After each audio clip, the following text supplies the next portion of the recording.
Hello everyone, this is Jotto, and welcome to the news. Now, this is the first episode in a new series that I'm doing where I cover all of the stuff that's happened in Spellweaver in the last week and comment on it. Now, I may have missed something for this week because I wasn't really taking notes until about 4 days ago, so I may have missed a few things. If I have, please put it in the comments and I'll have a look at it. But anyway, so first things first, before we start with the actual show, I have got a code for new players now that the developers have got set up for me.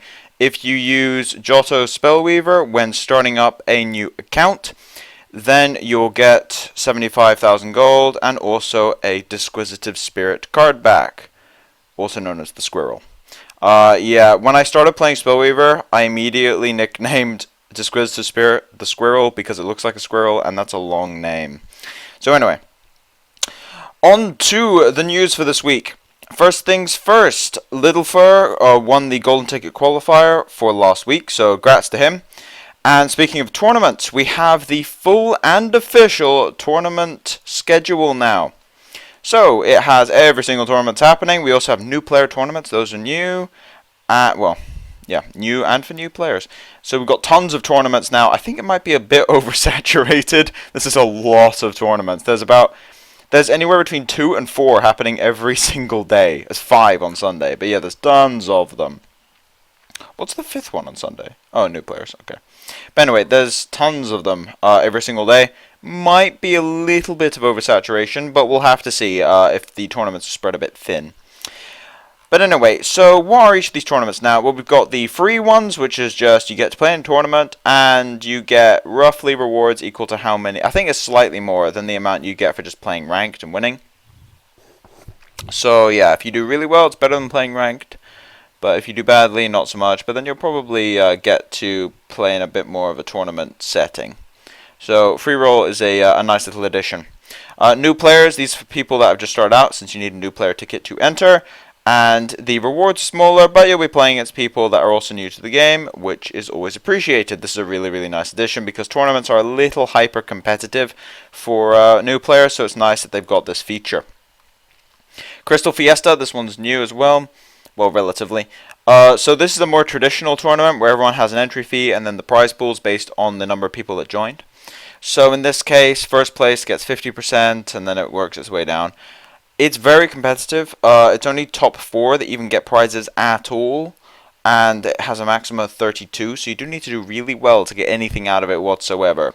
However, if, say, 10 people enter and you get first place, that's a massive profit right there, since you got 750 crystal for your 150 entry fee. So if you do really well, it's worth it, but yeah, I wouldn't recommend playing in these unless you're very, very competitive. Friday nights. Now, these are the best tournaments to play in every single week. They have massive, massive prize pools. If you get first in one of these things, you're basically set for the next 3 weeks worth of packs right there. That's crazy. And you also get a fame boost, which is always nice. So, very, very good tournaments to play in. There are 3 of them, and I would highly suggest playing in these because on the off chance you do well, you'll get a lot of prizes. If you get top 8, you get huge payouts, basically. You get more than your entry fee if you get top 8, and you also get fame, so it's always nice. Saturday Conquest, the only tournament I have a problem with out of the basic tournament system. It doesn't fire, ever, because no one wants to play Conquest, which I've talked about extensively before, but yeah, it never starts because no one wants to play them. And part of the reason for this is the prizes are awful. So, keeping in mind, Conquest is the hardest format to get into because you need 3 decks. So, what are the prizes for these crazy tournaments? 5 packs for first? Really? Okay. I mean, the card back is nice, I guess. Sort of. That matters for a lot of people. Like, I would play in it just for the card back. That's because packs don't mean anything to me, so it's fine. But, I mean, top 4 get 2 premiums? Really? That's really low. Like, compared to the second and third place, which is roughly equivalent to, yeah, from Friday nights where you get 3 times the packs and fame. I know premiums are worth more, but seriously, still. And then you've got Sunday Fun Days, which are lower on the payout, but there's 3 of them. They go back to back to back, and the idea is just try random stuff, because even if you do absolutely terribly, you'll probably make your gold back, which is good. I like Sunday Fun Days. They're fun to play in, hence the name. Now, onto the Masters tournaments. Now, there are 3 of the Masters tournaments, which are the MCPQs, the preliminary qualifiers, which give you the silver tickets so that you can start making your way up the qualification process. Now, I have a lot of problems with the Masters tournaments at the moment. A lot of problems. I'm going to make a video about this next week. Because I think that requires a lot of talking, and it's a long rant that I'm not going to do in this video. But anyway, so 1st to 4th get silver ticket, 5th and 6th get 6 normal packs, and 7th to 10th get 2 normal packs for a single ticket entry. Then you've got the Masters Quals. 1st place gets golden ticket, and then if you get 3 points, which is top 4, you get 5 premiums, which, I mean, compared to Saturday Conquest, seriously, look at this. So 3 points gives you 5 premiums, whereas in Saturday Conquest it gives you 2. I know you've got to qualify for these things, but it's like anyone that would play in Saturday Conquest, since it's difficult to get them fire anyway, the people that are playing in Saturday Conquest are about, probably over half of them play in the championship quals every single week because they qualify generally. So it's kind of strange, but anyway. And then if you get 2 points, you get 2 premiums. So that's pretty good. Although I would like to see maybe some packs as part of just the silver ticket bonus. Like just, I don't know, it wouldn't have to be 6. It could be like 4. Because there are people that go through this like silver ticket qual, and then they've invested a ticket, and then they get 1 point in Masters and get absolutely nothing. So yeah, I think maybe there should be something there. But anyway, and then you've got the big one, Masters, which is all invite based, because you either have to qualify or you get invited by the devs, and that's the big prize pool tournament at the end of every month. So that's the entire tournament system now that we've got on the official website. Now, I will link everything I talk about in the description, so if you want to go check that out, it will be below.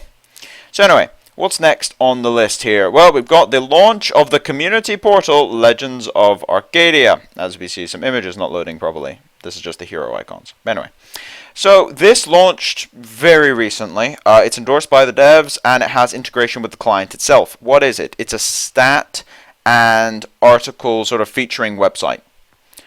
So in other words, you've got links to stuff like the wiki, calendar for events, you've got articles, a forum, everything. But most importantly, most importantly, it has integrated stats with the game, which is huge. I like it. It gives you the stats for every single player, and it only takes into account ranked and tournaments, and then uses that to calculate your elo. Which is slightly annoying, because it means I can't mess around in tournaments anymore. I still will, but yeah, anyway, so it's got a leaderboard. This is using true elo. It's not using any weighted elo, which does make it less accurate, strangely. The reason for that is actually because there's a random element in card games, which means that card games generally use weighted elo systems. Because otherwise, like, you can't just have the rank 1 player play against the lowest rank player over and over and over again, because the chances that the rank 1 player loses aren't 0. They're very close to 0, but they aren't 0 because of randomness in card games. So yeah, that won't balance out. So it's not quite as accurate as weighted elo, but it's still good to have around. So if you look up any player, I've just used my own stats here. So it has your global ranking, wins, losses, how many games you played, win rate, and elo, and then it also has elo change over 30 games, which is always nice. Besides that, it's got recent matches up here, and then, this is actually quite funny, the faction performance, where everyone is doing well, apart from Dominion. Corruption's basically 50, and Nature is doing the best right now, which is not surprising. But anyway, so Dominion is on the lower end. Now, this uses every single game that's played ever, so keep that in mind. It's not a sort of what's best at the highest level, it's a what's best overall. So yeah, that also includes some weighted on popularity. So if something's only popular at the highest level, it will show as having a higher win rate, even though it doesn't technically have a higher win rate. So yeah, take that with a grain of salt, but it's nice to have at any point. There's also, you can compare stats and compare history with other players, which is always cool. So this is a really, really nice thing for the game. There's also live chat. It's a little buggy. at the moment because it hasn't launched properly, which is fine. Like, okay, it has launched, but there's still bugs with the system, which is expected because it only just launched. So it's a little buggy, so it's difficult to log in sometimes, etc. So yeah, that's why I'm not logged in. I actually can't log in currently, but they're fixing problems as they go, so in a week or two it'll definitely be up and running correctly. But anyway, so last thing on the list for this week, and this is the big topic, the 3 secret cards. So, the secret cards. Now, this is how they're releasing spoilers for the next set, and I would assume they're also going to start dumping actual spoilers closer to the set release. But these are the secret cards. Now, what are the secret cards? The secret cards get put into the game. They don't tell anyone. They get put into the game on Tuesdays. Then you have to get them through packs. You can't craft them at all. And you can't use them in ranked or any competitive play, only friendlies. And also just playing as friends. So yeah, you can't play any competitive games with these cards until the week after, and then you can craft them, etc. So, what do I think about the secret card system? I think it's good. I think they should release spoilers normally as well, but I do think that the secret card system is really cool because it lets them kind of leak cards into the game slowly, which is nice. It also means that content producers get something to talk about, and they also get a good, well, hence what I'm doing now, but anyway, they also get a bit of a head start because all the content producers got 4 premium packs, so they could actually show off the cards. Now, I think they should just add the cards straight to the collections immediately, or maybe not, or like give 5 premiums or something, because what happens is that if you get an epic, you actually don't get the rare again. This is what happened to me in on stream. One of the cards is a rare, and I opened 4 premiums, and one of them had a Ziara in it instead of a rare, so yeah. I actually only have 3 copies of the rare, which is kind of funny.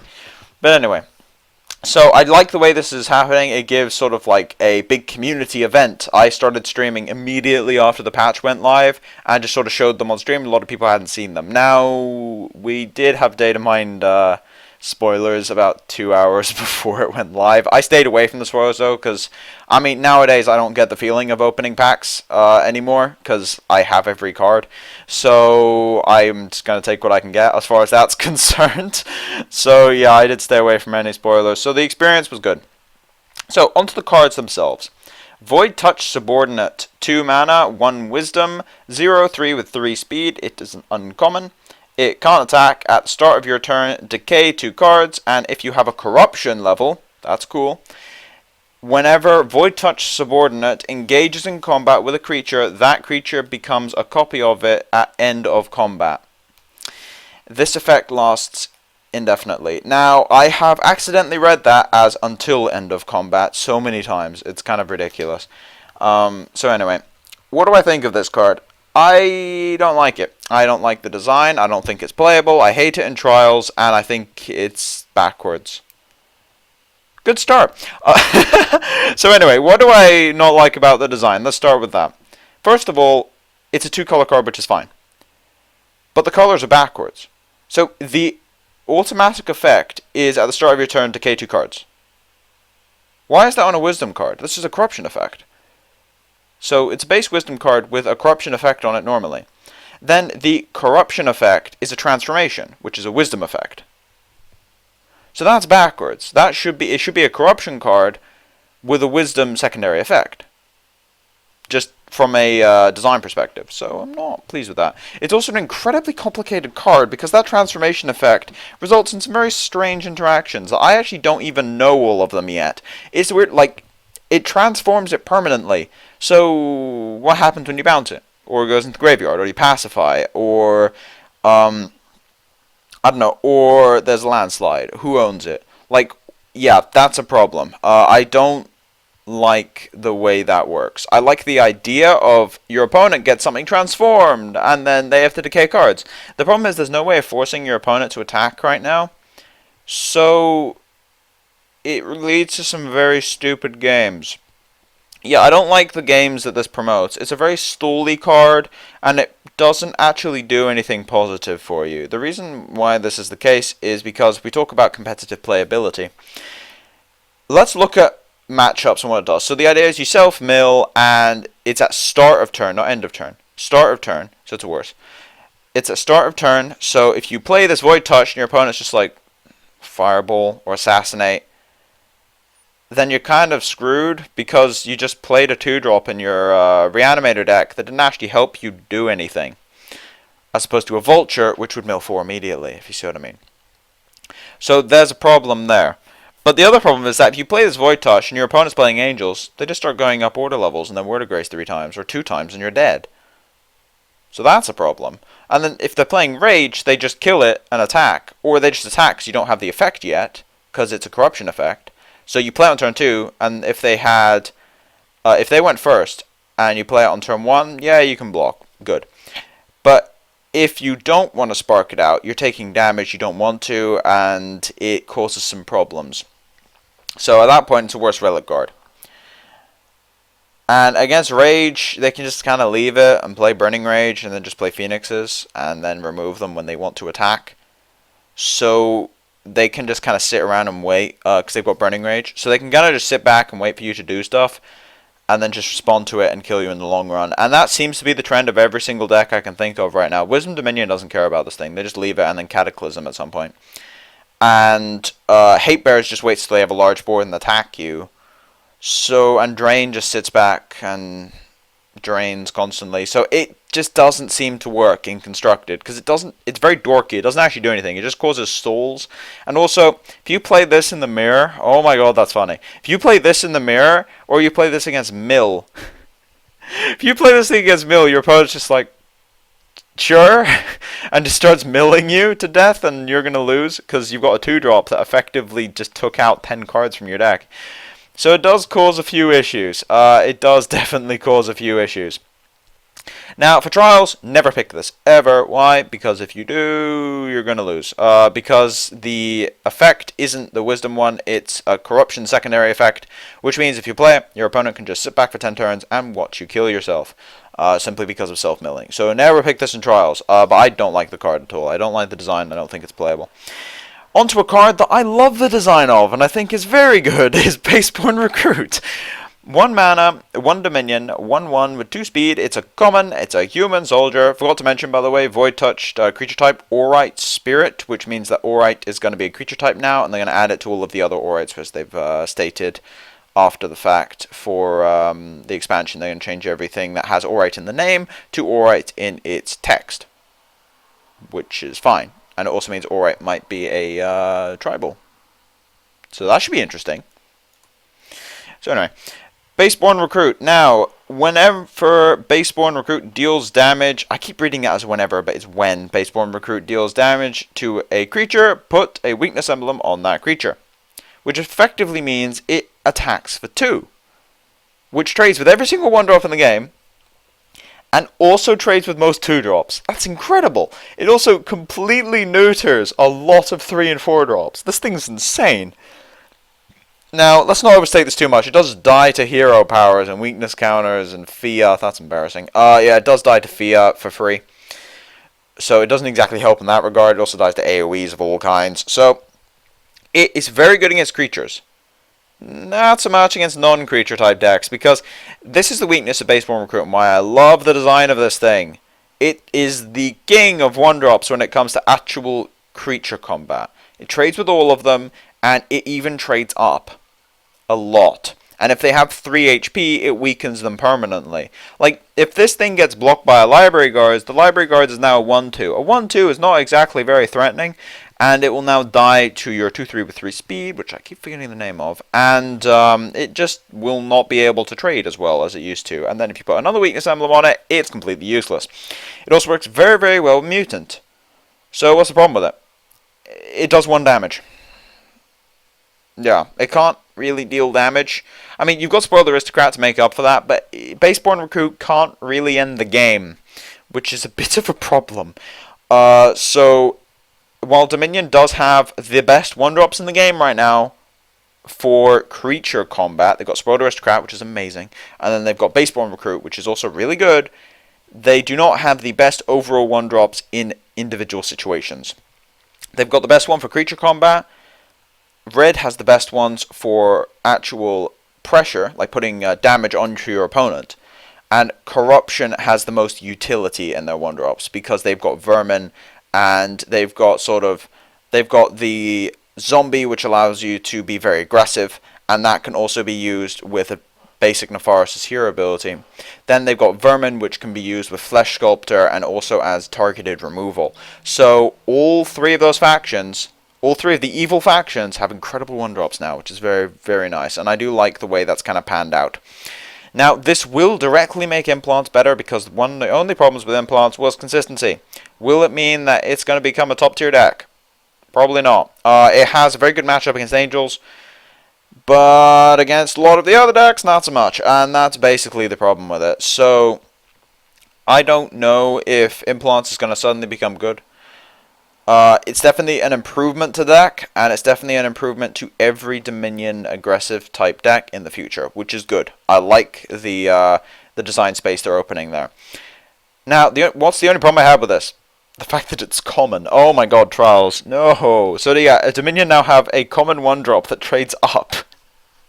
Because Rage 1-drops have a bit of a problem. Like, Lizard is not very good in Trials because it's all about creature combat, not actually just damaging your opponent. 'Cause you don't have the synergy in your deck to be able to say, I'm going to burn him out later.